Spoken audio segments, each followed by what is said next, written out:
বেগম খালেদা জিয়ার স্বাস্থ্য প্রসঙ্গ। বিএনপি চেয়ারপারসন খালেদা জিয়াকে লন্ডনে নেওয়ার জন্য এয়ার অ্যাম্বুলেন্সটি মঙ্গলবার ঢাকায় আসছে না। এর আগে মঙ্গলবার সকাল ৮টায় শাহজালাল আন্তর্জাতিক বিমানবন্দরে অবতরণের অনুমতি নিলেও তা বাতিলের অনুরোধ করা হয়েছে। রাজধানীর এভারকেয়ার হাসপাতাল প্রাঙ্গণে আছেন আমাদের সহকর্মী শেখর আজাদ। আমরা এখন যুক্ত হচ্ছি তার সাথে। শেখর, এয়ার অ্যাম্বুলেন্সটি তো এই মুহূর্তে বাংলাদেশে আসছে না, মঙ্গলবার অনুমতি নেওয়ার পরে এটি বাতিল করা হয়েছে। সর্বশেষ কি তথ্য এখন এই মুহূর্তে আপনার কাছে আছে?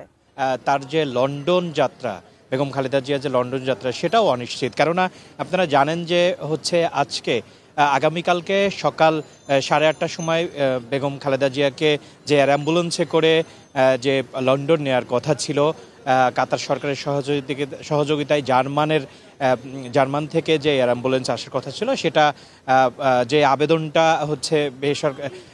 বেবিচকের কাছে করেছিল, সেটা আসলে তারা আবার পরিবর্তন করেছে। তার মানে এটা নিশ্চিত যে আগামীকালকে বেগম খালেদা জিয়াকে লন্ডন নেওয়া হচ্ছে না।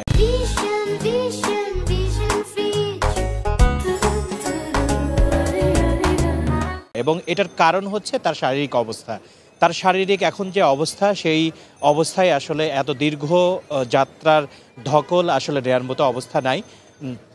এই জন্যই আসলে বারবার এই যে তার উন্নত চিকিৎসার জন্য যে বিদেশ যাত্রা, সেটা ব্যাহত হচ্ছে। আপনারা জানেন যে গত 5 ডিসেম্বরে বিএনপির পক্ষ থেকে বলা হয়েছিল যে 5 তারিখে নেওয়া হবে, তারপরে 7 তারিখ, তারপরে 9 তারিখ, আগামীকালকের ডেটটাও আসলে ক্যান্সেল হয়ে গিয়েছে। তার মানে আপাতত বলা যায় যে এই মুহূর্তে আসলে বেগম খালেদা জিয়ার স্বাস্থ্যের অবস্থা আরও কিছুটা উন্নতি না হওয়া পর্যন্ত আসলে উন্নত চিকিৎসার জন্য আসলে বিদেশে নেওয়ার যে বিষয়টা, সেটা আসলে এখন সম্ভব হচ্ছে না।